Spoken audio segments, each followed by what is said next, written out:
দেখো, এই সাকসেসটার পিছনে যেটা রয়েছে সেটা হচ্ছে আমাদের প্রথম হচ্ছে রিসার্চ একটা সাবজেক্ট, এবং তার থেকে বড় কথা হলো যে আমরা রুট কজে গিয়ে কাজটাকে করি। আপনার এর উৎপত্তি প্রথম হচ্ছে গ্যাস, অম্বল, অ্যাসিডিটি, যেখান থেকে শুরু হচ্ছে, সেখান থেকে কনস্টিপেশন শুরু হচ্ছে। কারণ জেলটা যখনই ওখানে ড্রাই হয়ে যাচ্ছে তখনই কিন্তু কনস্টিপেশনটা আপনাদের শুরু হয়ে যাচ্ছে। এটা কিন্তু আমরা কেউ জানি না জিনিসটাকে।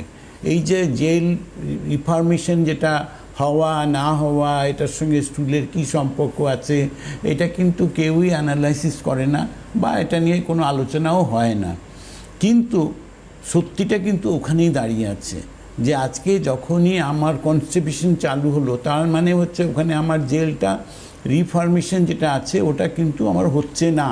তখনই কিন্তু আমার কনস্টিপেশন হচ্ছে, আমার স্টুলটা নিচের দিকে নেমে আসছে না। অটো প্রসেসের যেটা স্টুলটা আমার নিচের দিকে নেমে এসে প্রেশার ক্রিয়েট করবে, সেটা করছে না। তার জন্যই কিন্তু আমাদের এই প্রবলেমসগুলো আজকে দাঁড়িয়ে আছে। পাইলসের প্রবলেম ওখান থেকে, কনস্টিপেশন থেকে হয়। কনস্টিপেশন থেকে রেকটামের সাইজ ছোট হয়ে যাচ্ছে, ওখানে ঘষা লেগে লেগে লেগে লেগে যে সোয়েলিং হয়ে যায়, সোয়েলিং হয়ে রেকটামের সাইজ ছোট হয়, যার জন্য কিন্তু স্টুলটা প্রপারলি বেরোতে চায় না। বহু সময় এটা দেখা গেছে একদম নরম স্টুলও বেরোবার জায়গা নেই ওখানে। এরকম প্রচুর পেশেন্ট এসছে যে স্যার আমার নরম স্টুল, তাও বেরোতে চাইছে না। তো সেখানে তার জন্য আমাদের গাঙ্গুলি আয়ুর্বেদিকে রিসার্চ হয়েছিল পাইলোকেয়ার ক্রিম। পাইলোকেয়ার ক্রিম যারা ব্যবহার করছেন তারা ওই সাকসেসটা পেয়েছেন যে না, আমার এখন রেকটামটাও বেরোচ্ছে না, আর আমার কিন্তু স্টুলটা এখন বেরোচ্ছে। ওখানে যে জায়গাটা আমার ছোট হয়ে গেছিলো, ন্যারো হয়ে গেছিলো, সেটা কিন্তু আস্তে আস্তে জায়গাটা ছাড়তে আরম্ভ করলো। তো গাঙ্গুলি আয়ুর্বেদিকের রুট কজে আছে ট্রিটমেন্ট, যার জন্য কিন্তু মানুষ সাকসেসটা দেখতে পাচ্ছেন যে হ্যাঁ, আজকে আমরা 6 মাস 6 বছরের কথা কাউকেই বলিনি, আমরা বলেছি জাস্ট 30 ডেজ।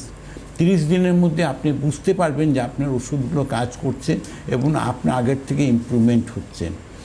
এর মধ্যে ম্যাক্সিমাম জায়গায় দেখা যায় যে এখানে আমার মানে পাইলসের ক্ষেত্রে দেখা যায় যে ব্লিডিং সঙ্গে হয়। ব্লিডিংটাও একটা ক্রিটিক্যাল প্রবলেম।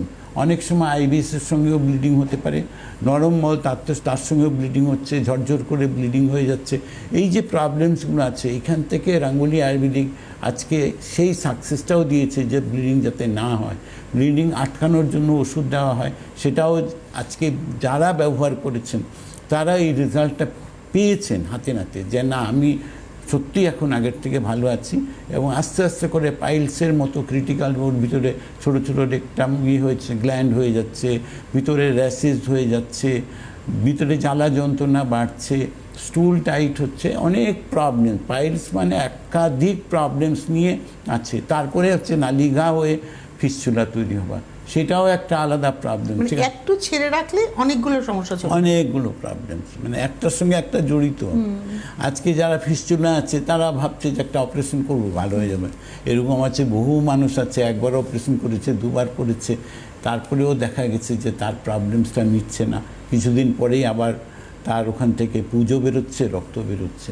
তো সেই যে যারা আজকে গাঙ্গুলি আয়ুর্বেদিকে ট্রিটমেন্ট করেছেন বা করছেন, তারা এই জিনিসটাকে বুঝতে পারছেন যে না, এখানে প্রপার ট্রিটমেন্টটা হওয়ার সম্ভাবনা আছে বা হয়েছে।